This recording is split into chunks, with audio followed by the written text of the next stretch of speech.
After the meeting, I will leave, and the remaining Menga ma'am will take care. Okay.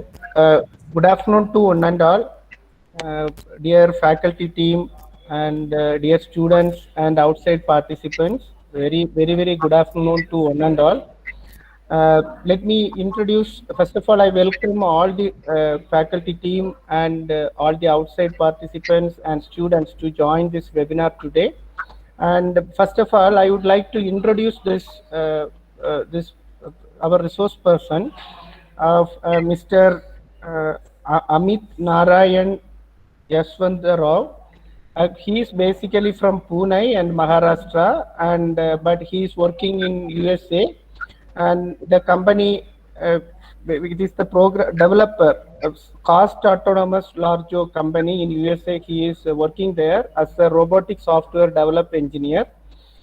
He has a vast experience in his field and some software control, and then before that he has did in his research as a research assistant in the Arizona State University, USA, and there itself he worked as a teaching assistant also. He has handled many academic projects related to multi-robot system and autonomous vehicle simulation in MATLAB, and modeling and designing of different types of controller of quadcopter through the MATLAB. So that is our privilege to have such a eminent person to join with us today as the resource person of this our webinar. So surely his exposure will help our participants whoever joined today to help their career and improve their career in future. And moreover, he would like to explain some of the opportunities in USA, especially in electrical engineering field and the engineering field. What all the opportunities are there, he will also explain. And moreover, I got this contact through our YouTube, and he was very immediate. When I asked, immediately he accepted his invitation, and he has given his appointment around 3 months back, and now only we can make it materialized today. I request all the participants to cooperate with him and get the knowledge from him and improve your further career. I welcome Mr. Amit Narayan to our webinar today. Moreover, I am inviting. I cannot hear you, sir. Menga, ma'am. Yes, sir. We are able to hear Can you, you? but Yes, sir. Yes, sir. You can you are hear, na? perfectly audible, sir. Yes, sir. I But think Amit Amit Audible, sir sir. sir, Audible. Okay, Amit sir is couldn't able to hear. Anyway, I welcome one and all. I welcome one and all for this webinar and participate well. First of all, I welcome Mr. Amit Narayan and virtually to Maharashtra. Even you are in USA, but you can see that you are born and brought up place in virtually, and we are from Sanjay Godavat University, in Kolhapur. You are from Pune, so it is a good opportunity to us. You can mingle with these people. And next, I welcome all faculty members and participants who have joined us with us today and for attending this webinar. And once again, I welcome you all. And Mr. Narayan, Amit Narayan, now the place is to you, sir.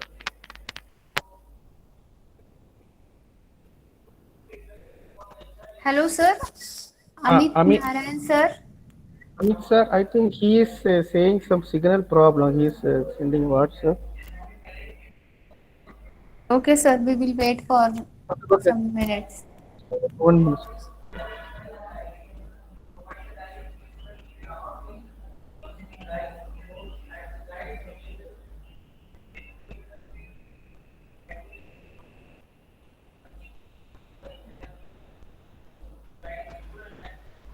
Hello, sir. Can you hear me?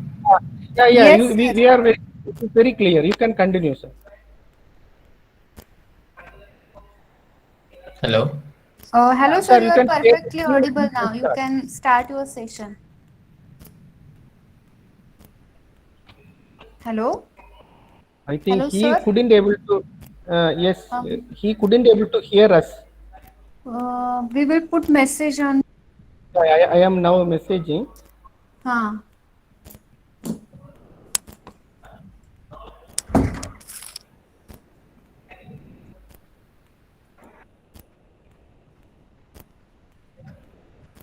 Okay, then I guess you can hear me. So let me start with the presentation.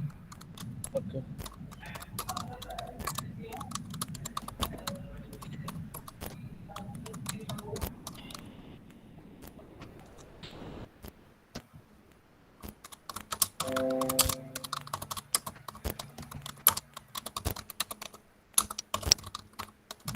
Renga ma'am, Yes, sir. to follow up it, I need to go to that meeting and I will Yes, join sir. Okay. later. Yes, sir. Huh? So Okay, Okay. sir. hello everyone. Good afternoon. Myself Amit Narayan Yashwantrao, and I'm today going to present a webinar on autonomous vehicles and opportunities. Before starting, I would like to thank Dr. Rajan Linus and Electrical Department of Sanjay Godavari University for giving me this opportunity to speak about my experience. Let's first get started with my brief introduction. So, starting with my bachelor's, I have done my bachelor's in mechanical engineering from Mumbai University with a major in mechatronics. My bachelor's thesis was majorly focused in robotics and mechatronics, in which my group had built a defense weapon which could replace the soldiers at the border and reduce fatality.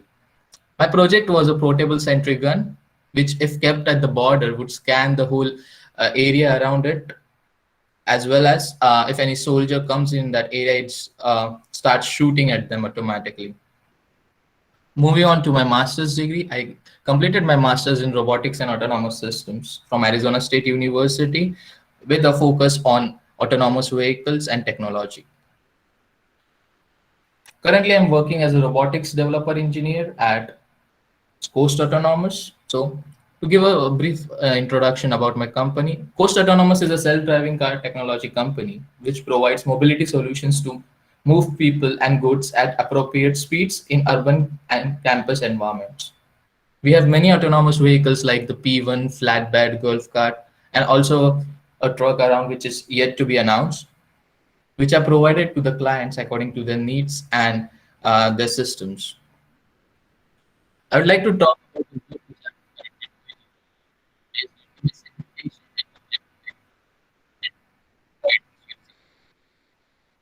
Hello, sir. Your voice is not clear. Hello. Hello, sir. Sir, your voice is not clear.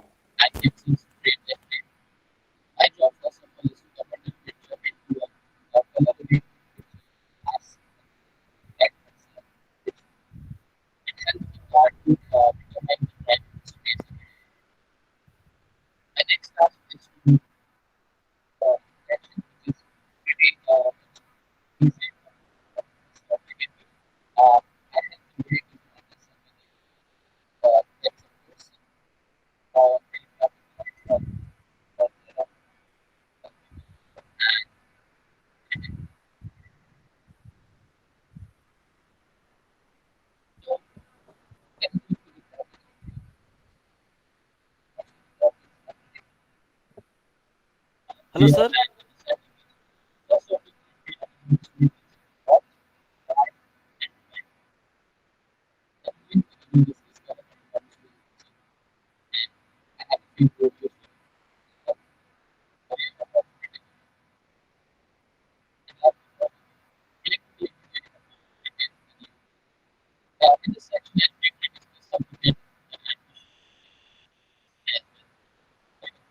and how are the job opportunities in this field as well. So to start on with, what are autonomous vehicles? If we go on with the simple definition, autonomous vehicle is a vehicle which drives on its own. But then again, there are a lot of technologies and technical stuffs assigned to that as well. So to give a complex definition of what an autonomous vehicle is, it is a vehicle which has some sensors on it, a computer on it, in which there is an integration between the hardware and the software by which the car is able to drive it autonomously by having cruise control, active steering, anti-lock brake system, and GPS navigation along with it. So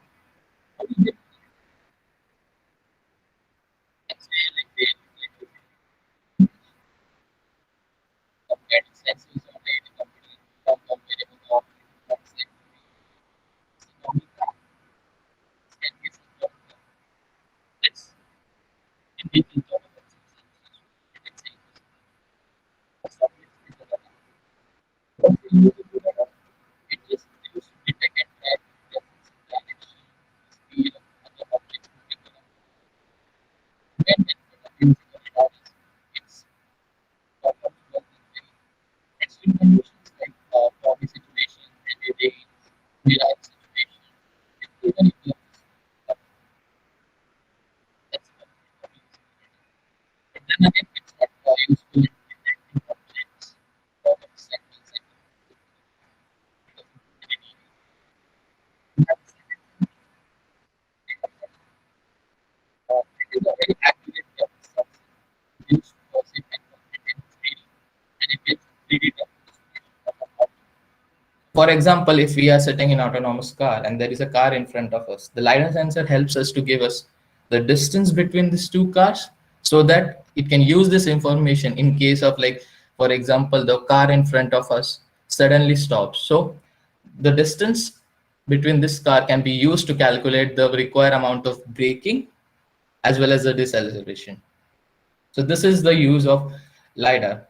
Now again, LiDAR cannot differentiate between objects. So for that,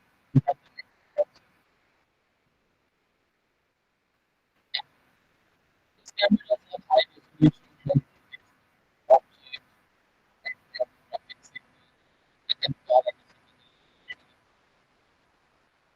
This model are basically using for plain use,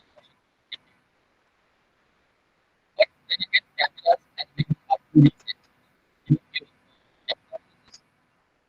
With the exception as well, there are stereo cameras like which have two cameras high, they can give you the analysis.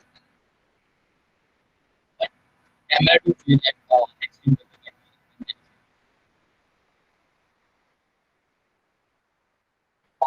One of the most important sensor we probably don't is a hydrogen sensor in a car because there is a law stating that there is an emergency vehicle like ambulance, firefighting vehicle, or police moving inside, big car, or all other vehicles, lights, allow the vehicle to pass. The sensor helps doing that part. Whenever the sensor passes, like app conditions, active conditions, there is a car.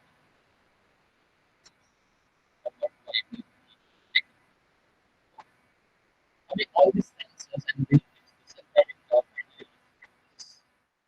all these sensors and in this diagram you can see the performance of 360 degree and right here we find that we almost cover almost.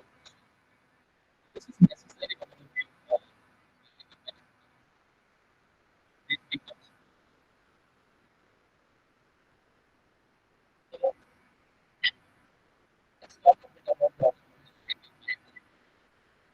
So pipeline can basically be divided into five sections.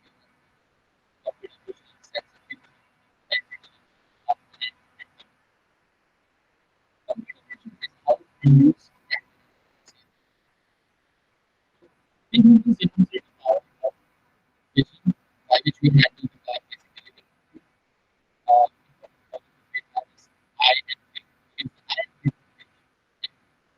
and brain but in the car it doesn't have that. For that we need to have the vehicles of in the car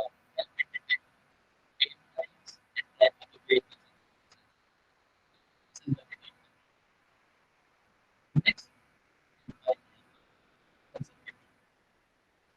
Next, like as we discussed in the previous slide, there are many sensors on a self-driving car. So sensor fusion is a technique in which we integrate data from other sensors and then build a comprehensive understanding of vehicle's environment.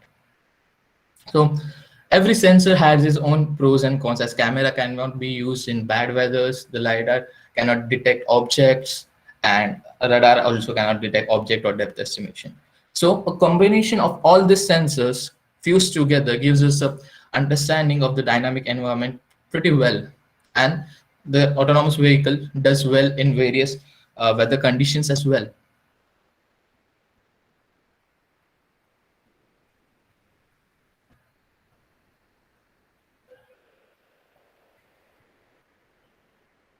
Yeah.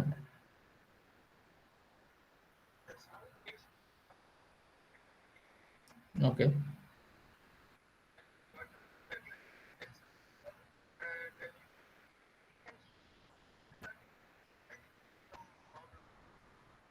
Mm-hmm. Okay. Okay.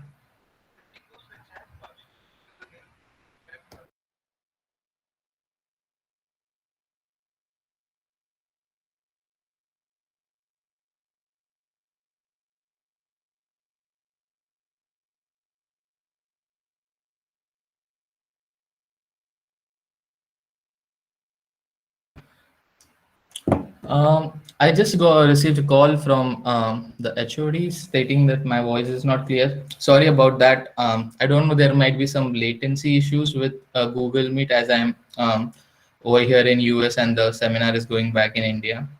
But whenever I present a screen, I'm not able to see the chat box. That's why I guess I was not able to answer the few questions, which was not questions actually, few comments which was given in the chat box. Can everyone hear me now?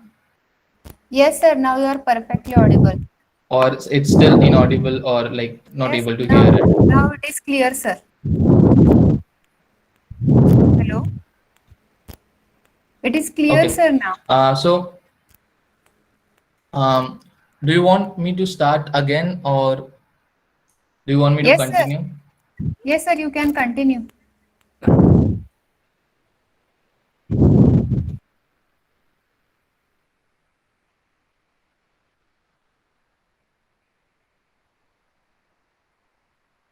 Okay.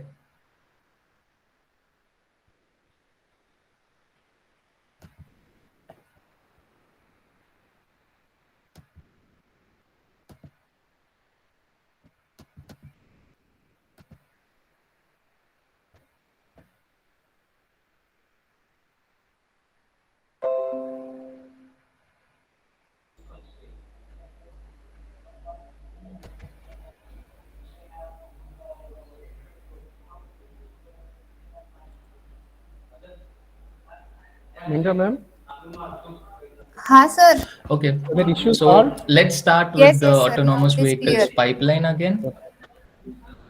So about the pipeline, I can say is computer vision is first what we use to see how the world looks like around us. Like we being humans have the ability of vision by which handling a car is just the brain and eye coordination. For self-driving cars, for this purpose, we use cameras so that it can detect lane lines and track other vehicles around it as well.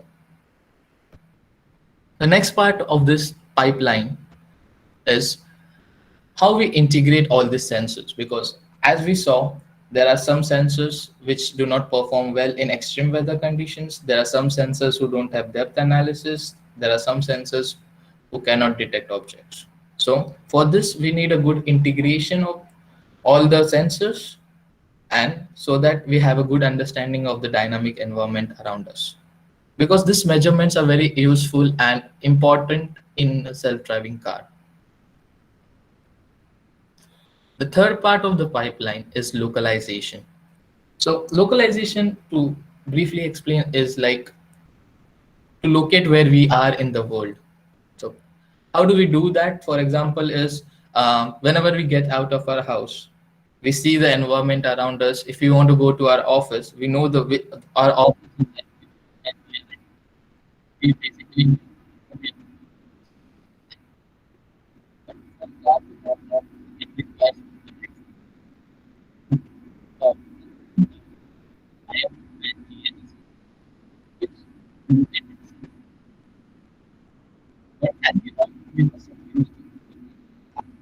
it's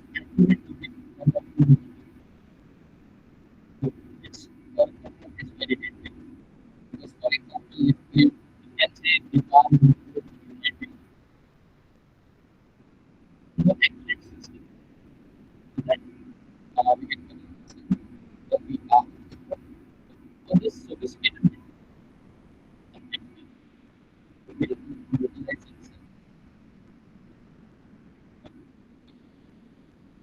exactly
needs to do the maneuver. So for that, controls have been used. The controls commands are for the steering, brakes, and the acceleration. So in this way, it handles different maneuvers and executes through various areas. So suppose there is a hard turn, the controls command should be in this way. The hard turn shouldn't be taken at a high speed. It should be taken at low speed. So this is all what the control section manages. Let's move on to the next part, which is the levels of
or additional feature at level 1 was self parking. Like if you take a vehicle to a parking spot, it can self park it.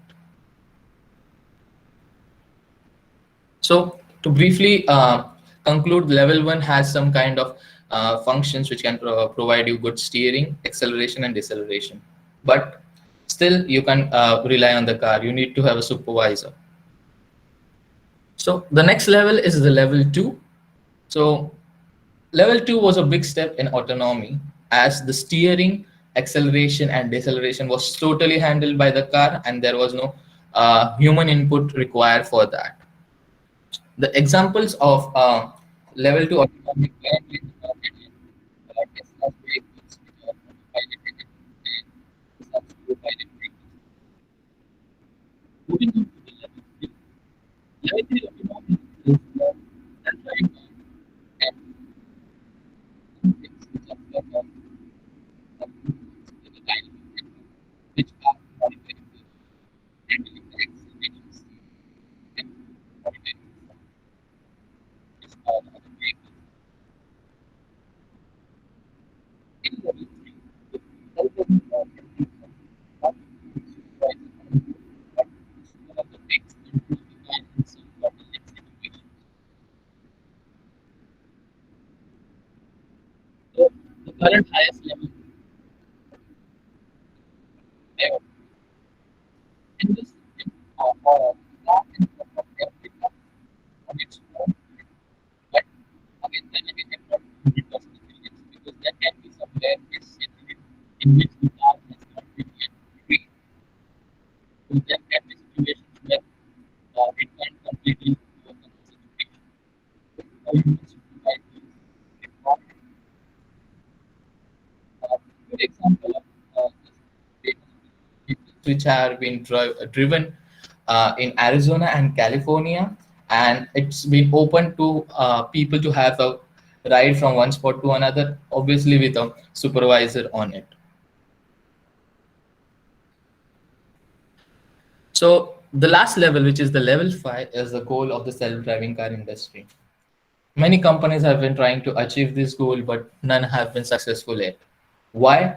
Because for an autonomous vehicle to say maneuver on its own without a safety driver is for it to know firstly the whole environment around it, like the localization, where suppose it has to travel all over the US. So it has to cover the map of all US, train in every city of US, and then collect data about the environment, how it changes, and then perform it.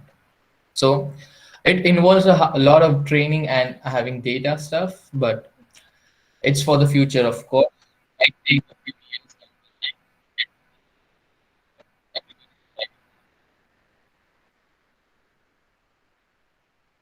Why do we need? We can say like we have our conventional vehicles that we need like heavy other vehicles when we need them. There are two reasons which I can tell you why autonomous vehicles. First thing is reduce as you can see, you can indicate crash rate at previous speed. You can see the crash rate until the age of 25 is too high because we can execute and then like decreases over time and then again uh, increase the speed. So rate which paper was involved but was not at it was also the edge paper you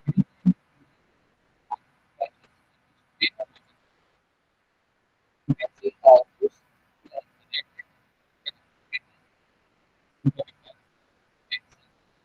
those if we consider the lowest point like the highest speed right then self-driving car has to have 6 which is a lot than the regular time. So this is the right that's very So as we know, most of the autonomous vehicles in the market are electrical or they're striving to be electrical. Why? Because electrical is a electricity is a basically a little bit more eco-friendly fuel, and as along with it, it has low emissions. So we at Coast Autonomous also have all the autonomous vehicles which are electrical. Next point would be increasing productivity. Just imagine if you're going to office and you don't need to drive your car drives you to the office. You can save that time. For example, if you and your colleagues travel together, you can have a meeting in the car without paying attention to how to drive the car. And another case scenario would be once you're tired from work, you don't need to drive back to home. The car will drive you back. You can rest in your car. That's a huge factor because it increases producibility. And last but not the least, as I told you, there are this if autonomous vehicles comes into picture, they would be connected autonomous vehicles. So they would be connected to each other as well as a satellite, which will help them track different congestions if there is a crash on the road and help them change their route to reach the destination so that they can maneuver around safely. These were the few reasons why autonomous vehicles can come into the market. So, but the question again arises, when will autonomous vehicles be on road? There have been few speculations that it should have been on roads by 2019, 2020. But of course, that's not the case. So let's have a brief timeline of how vehicles have been throughout this timeline. So from 1950s to 2000s, we just had normal vehicles with seat belts and anti-lock brake systems. That's it. They had nothing else on it. There was an era then from 2000 to 2010 where a bit of advanced key features were installed on the car, like the blind spot detections, the lane departure warnings, etc. etc. Then came this phase during 2010 to 2016 in which advanced driver assistance systems were made available, which included a rear view video camera, automatic emergency braking, lane centering assistance, etc. etc. So currently we are in the next phase, which is 2016 to 2025, in which we are striving to go on full automation, but we are still yet at partial automation, in which we have adaptive cruise control, traffic jam assistance, and self-parking. So the estimated year according to which self-driving cars can be in the market would be 2025. Now again, this is not the exact year I can say, but maybe 2 or 3 years down the line.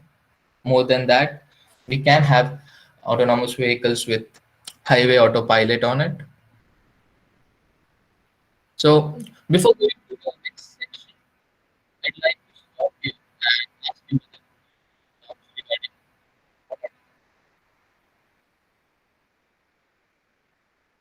the reason of any doubt you can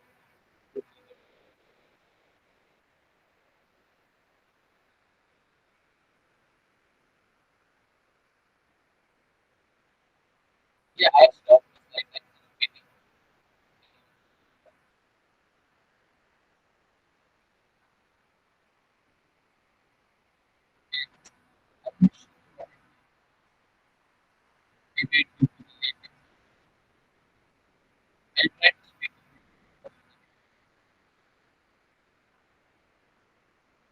Hello, sir. Your voice is breaking. Hello. Hello, sir. Your voice is breaking. Your voice is not clear, sir. Okay, sir. You can rejoin.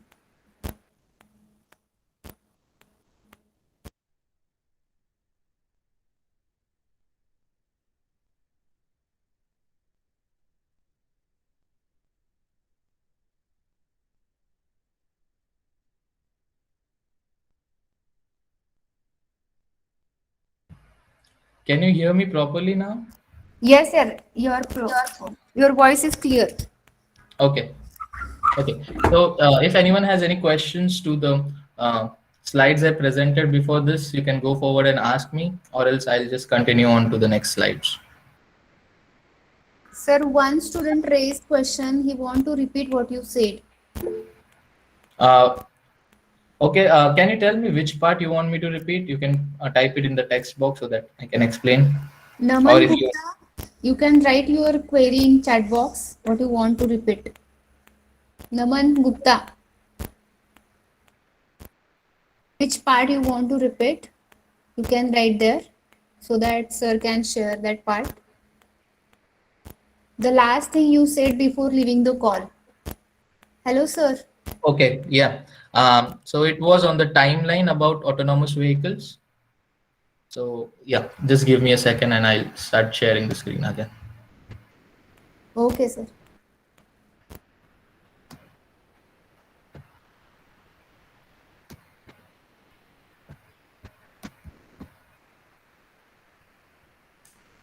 Okay.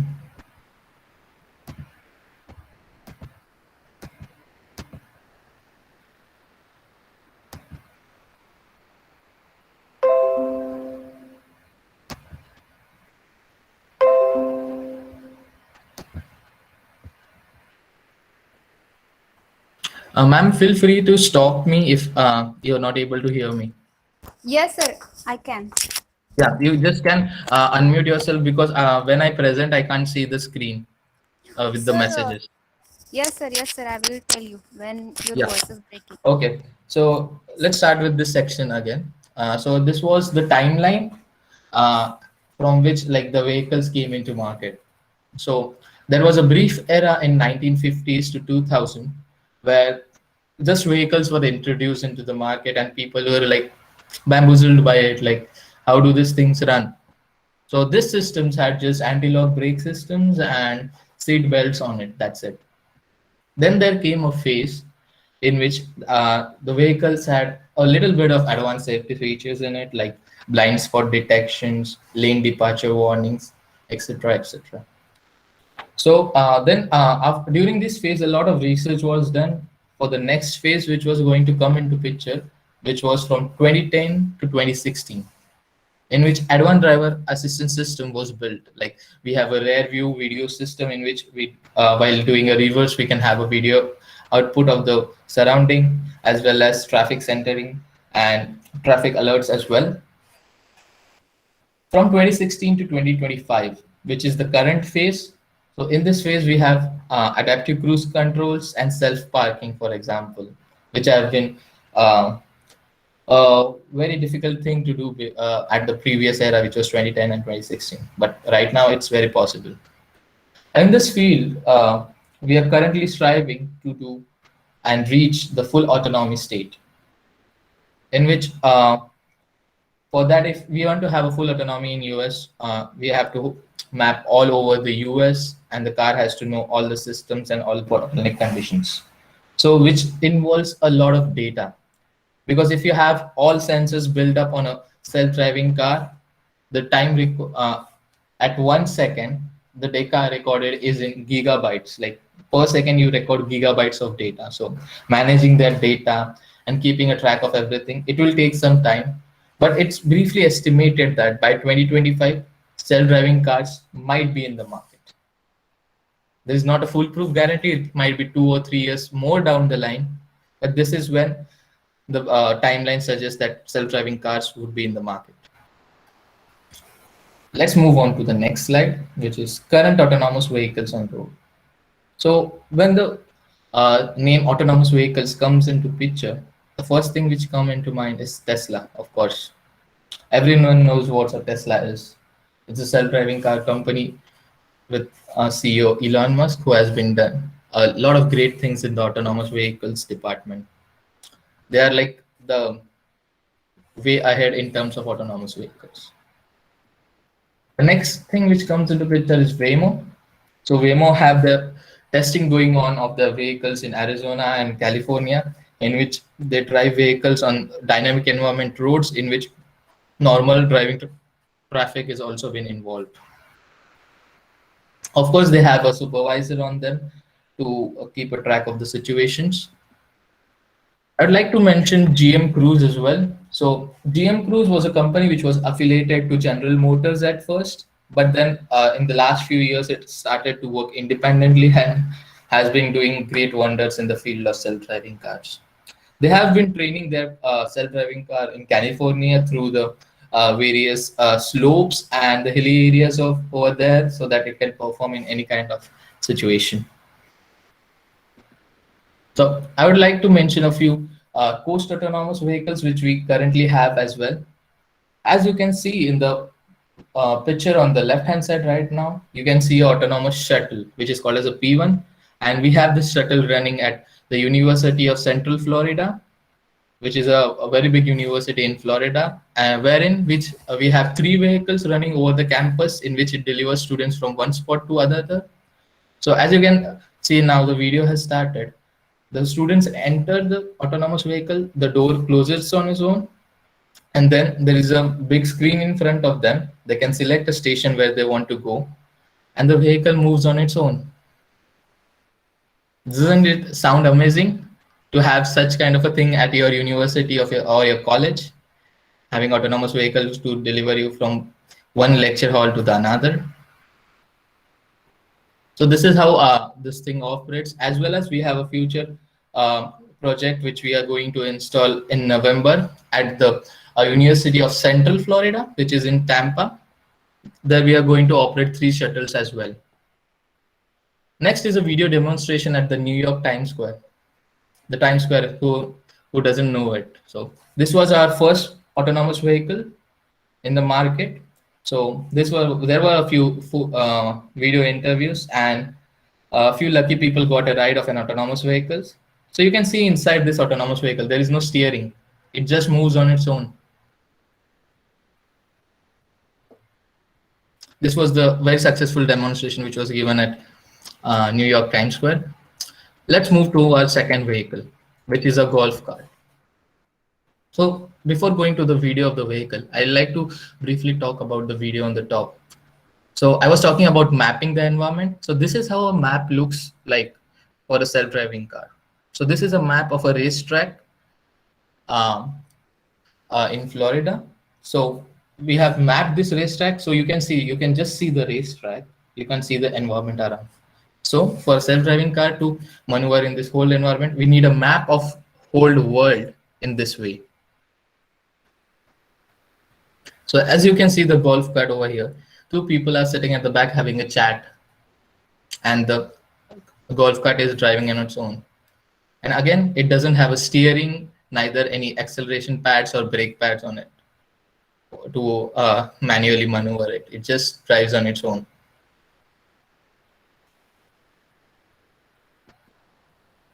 The last thing which I would like to mention is a flatbed. What is a flatbed? It's used to transport goods from one point to another. So as you can see in the video on the left, me and my boss, we were doing some testing and training on it before deploying it on the client side. So here we were testing about the steering controls, and as well as if it's able to detect the obstacles or not, so that we had a demonstration in a few days so that it would be a successful demonstration. So on the right side video, you can see the demonstration which we were giving to the workers so that they'll be able to use this vehicle. So now as you see, you can see a small truck in front of it. It stops, changes the path and starts again. So this is how the safety is maintained and the autonomous vehicle can deliver goods from one point to another.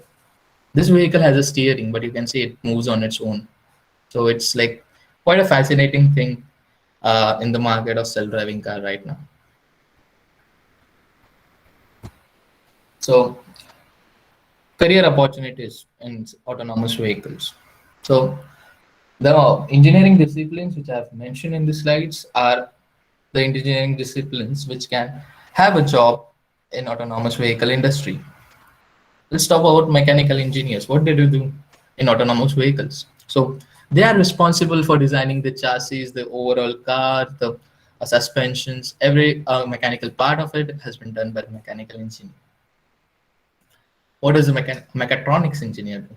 They handle the actuations, the braking, the pneumatics, the hydraulics, whatever is involved in the car related to that. So which basically involves the steering, braking and acceleration. So here in US, the electrical department has a specialized field called as electrical and computer engineering, ECE, which handles most of the electrical components as in the software part of the vehicle, in which they determine what kind of softwares do we need, as in the microchips and everything. Then the electronic engineers handles the schematic diagrams and the schematics of the wiring inside the vehicle, because there are a lot of sensors in these vehicles. So there has to be a schematic wiring so that we know if any sensor or a hardware is at fault, we know whom to contact. The computer engineer and the robotics engineer along with automation engineer handles most of the machine learning and deep learning stuff and train them on these vehicles. Mostly the training takes around like weeks or months of training on a vehicle before it can actually be deployed. The aerospace and the control engineers handles the control commands, like the control section, like how much speed at which it should go, how much steering should it take, and what are the required maneuvers to safely travel through an environment. Last but not the least, industrial engineers are most of the project managers in autonomous vehicles, which handles the scheduled timeline in which the autonomous vehicles have to be delivered to the client. So they handle all the production lines, the electrical things to be done, the electronics, the hardware, the software, the testing. All this has been handled by the industrial engineer. So before we move on to the next topic, that is masters in US, if anybody has any questions, you can feel free to ask me about the autonomous vehicles or anything about the autonomous vehicle Coast has.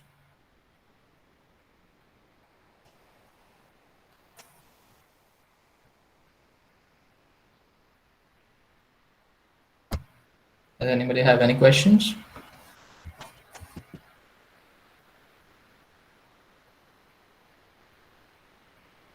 Okay, let's move on further. So masters in US. What things do we need to do a masters in US in electrical engineering department or any other department? This is a general requirement things.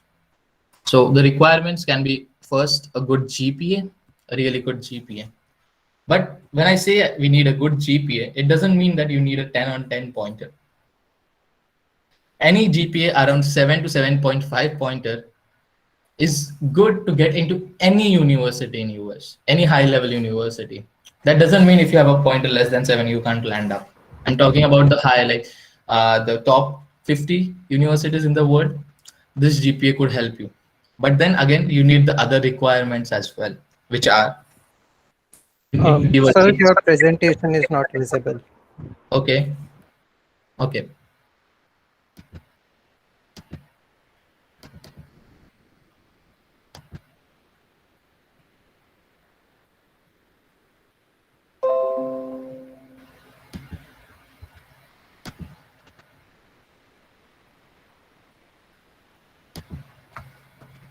So it is right now, right?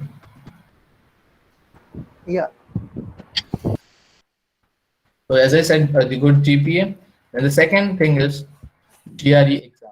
So GRE is kind of entrance exam for getting into US universities. The GRE is divided into three parts, which is quants, verbal, and AWM. The quant section mostly has mathematics, logical reasoning, and quantitative analysis in it. Each section has been subdivided into two parts, or two subsections of each, which are of 30 minutes. And then the second section is verbal. This has three parts in it, which is RCs is the reading comprehension, in which you will be given some passage and some questions on it, and you have to answer them.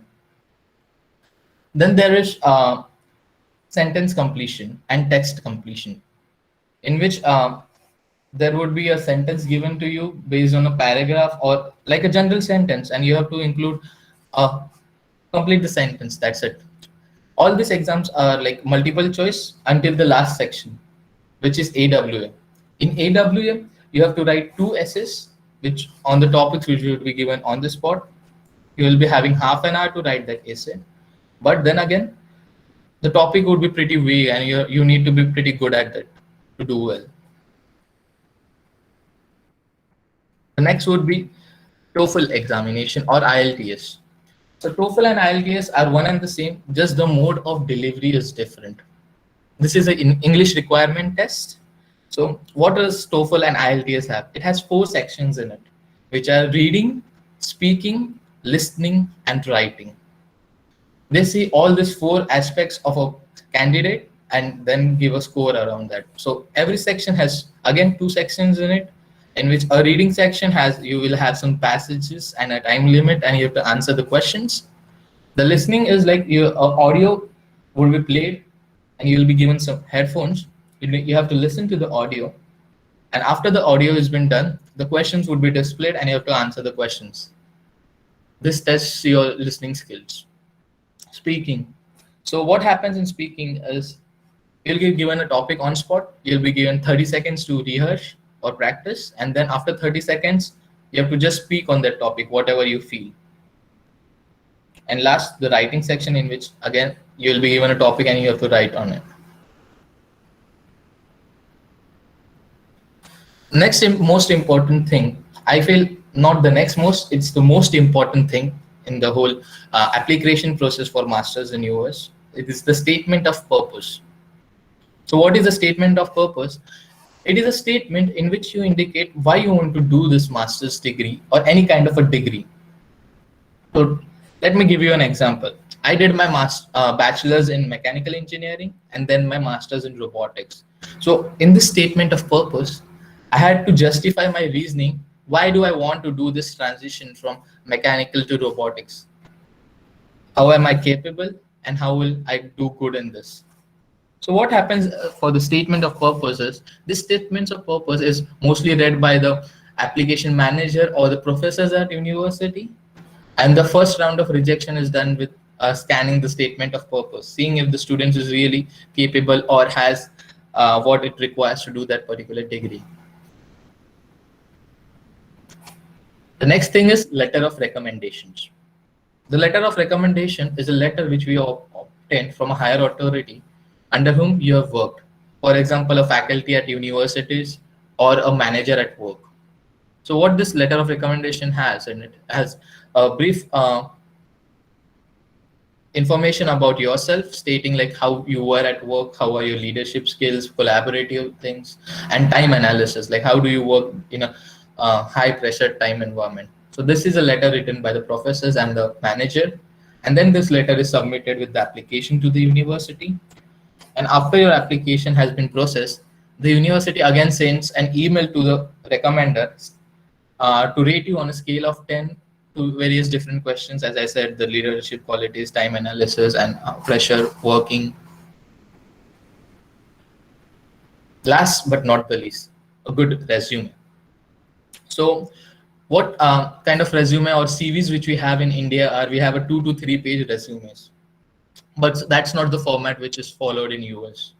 In US, they require a single page resume in which you have to include all your details. Whatever you write in that 2 to 3 pages, you have to include in 1 page. But what I feel is this is a good practice, because this helps you analyze what are your important skills and what you want to highlight, because a 1 page is a small page, and in which you have to include everything which you have to demonstrate like I could be a good fit. So this helps you in understanding which projects you want to keep, because you can't keep all in one page, which experience you want to keep, which skills you want to keep. So this is a good practice actually.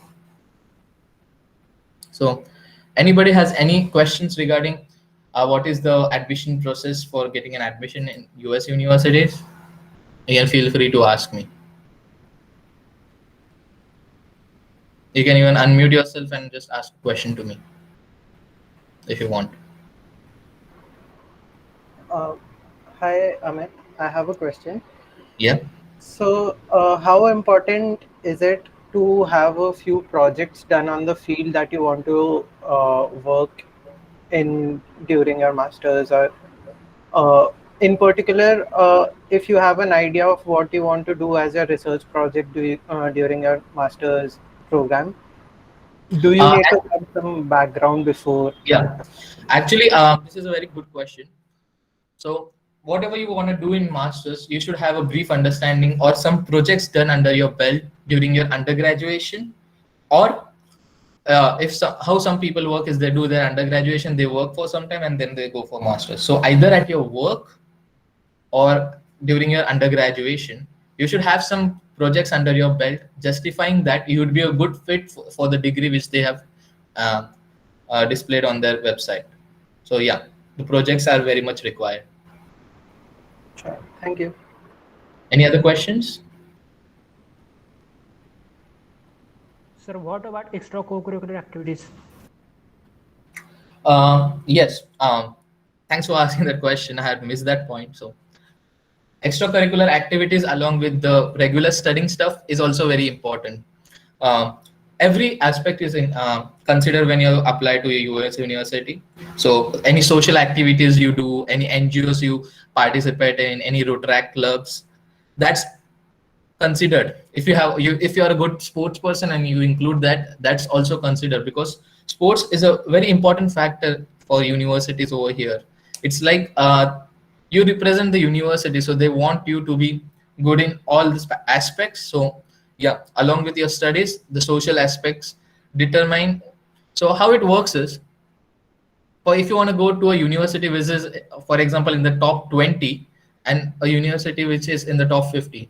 So a candidate which would go into a top 50 university is he has a good GPA, a good SOP, every other thing, a good GRE score. But then again, if he doesn't have good extracurricular and co-curricular activities, he can't go into the top 20 university. So the top 20 university in the world require everything. Any other questions?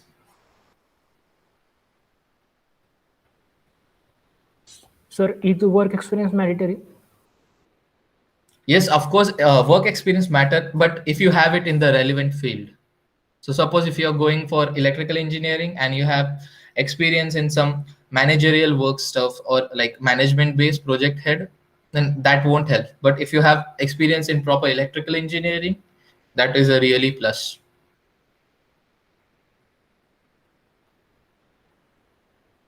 Any other questions? Okay. Let's move to the next topic, which is opportunities in electrical engineering. As you can see, the bullet points which I've specified, these are the brief various streams or concentrations which you can do your masters in USA. So let's talk a bit about everything. So what do the power engineers do? They deal with the generation, transmission, or distribution of electrical powers to the systems. The control engineers, as we had discussed before, like they work on the control section of the systems. Like they work not only on autonomous vehicles, but other industrial automation things in which there has to be a control over the system.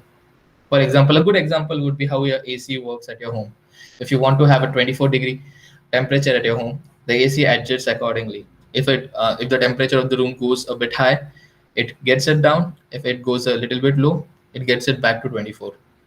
So that's how a control system works. Electronic engineering.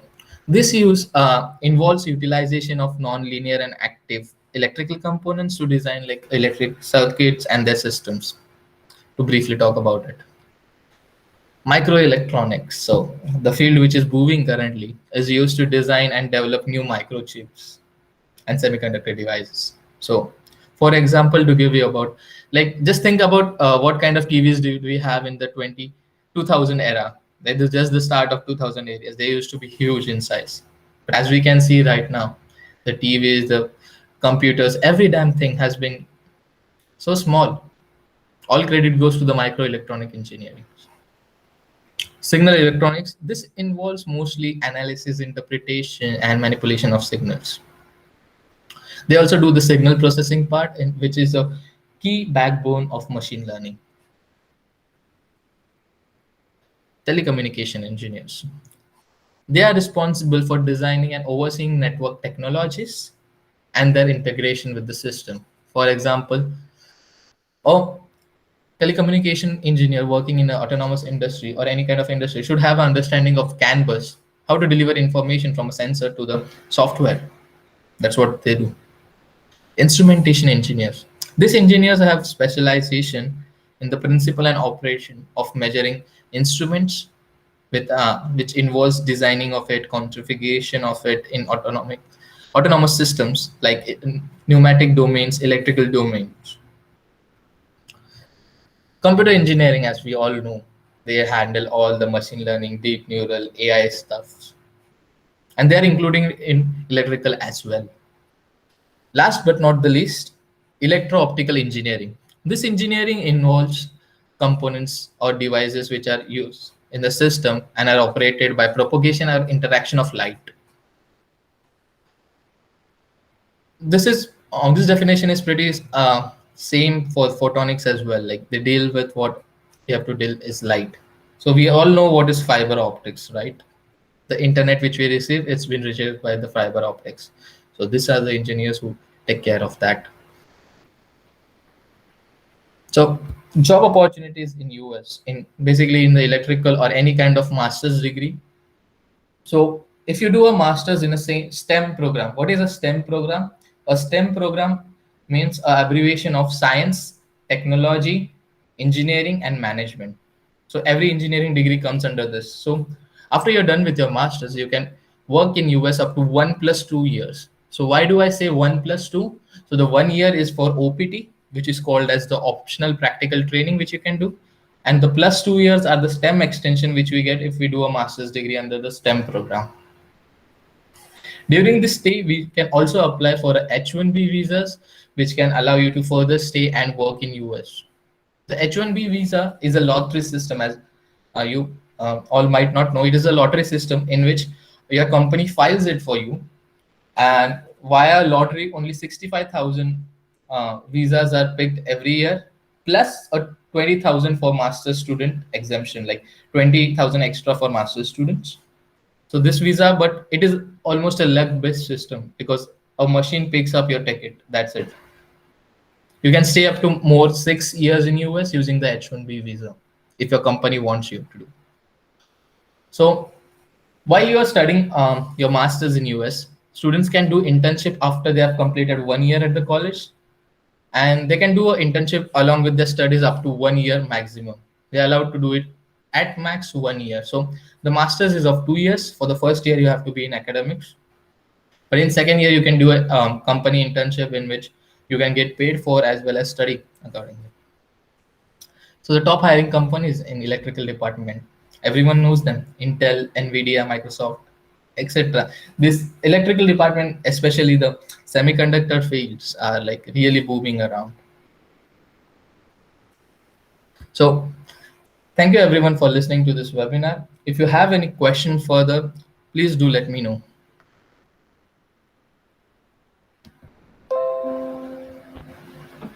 If anyone is having any questions, they can unmute yourself and ask here. Hey Amit, so actually I wanted to know how to choose a discipline within the self-driving realm to dig deep into, and how to make that journey to figure out which discipline works best for you. If you don't mind, can I ask you your background so that I can tell you the answer individually? So I'm a CS background. I have done my BTech. I've just done it. So I'm 2021 pass out.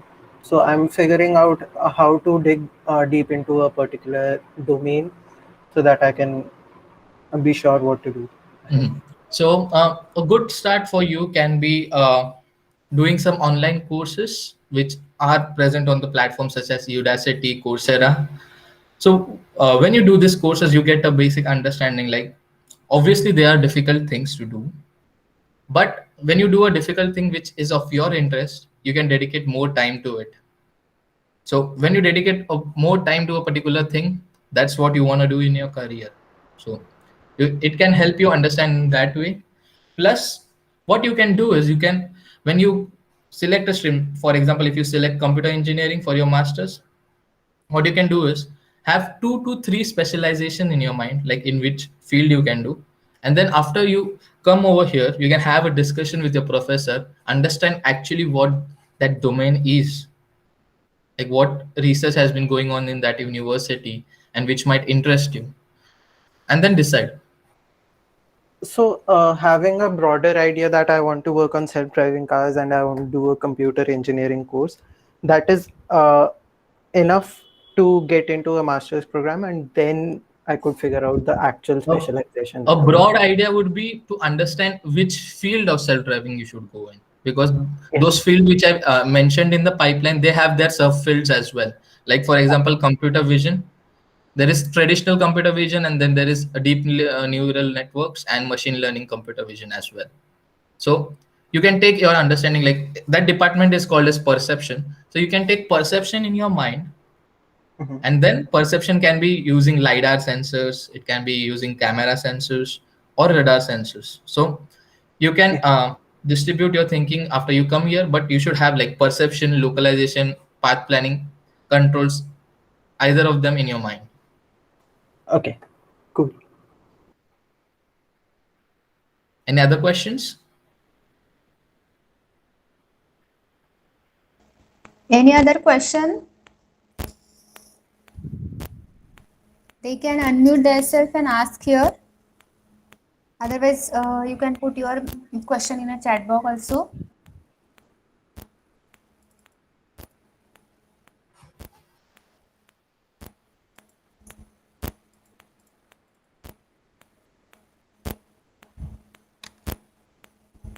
I think, sir, we don't have any question. Okay. Thank you everyone for listening to whatever I had to say today. It was good to have a talk with you guys, and thank you for listening to me. Thank you, sir. Yeah. Thank you for such a wonderful session. Now I request Kumbha sir to give the vote of thanks. Thank you, madam.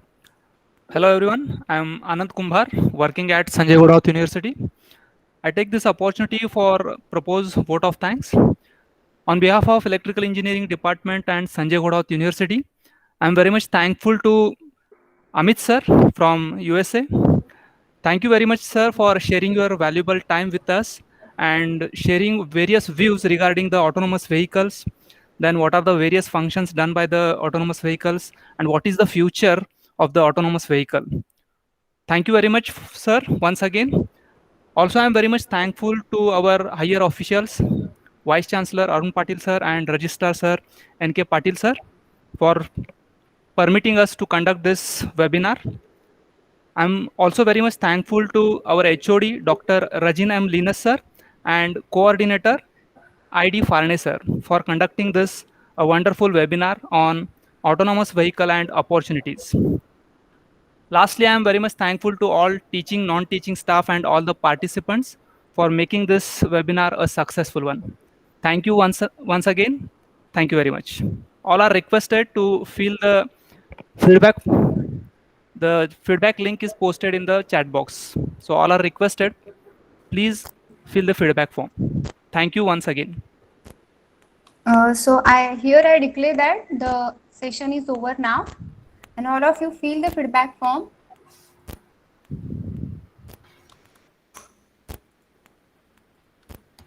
Thank you, sir. Everyone fill the feedback form and then you can leave the meeting.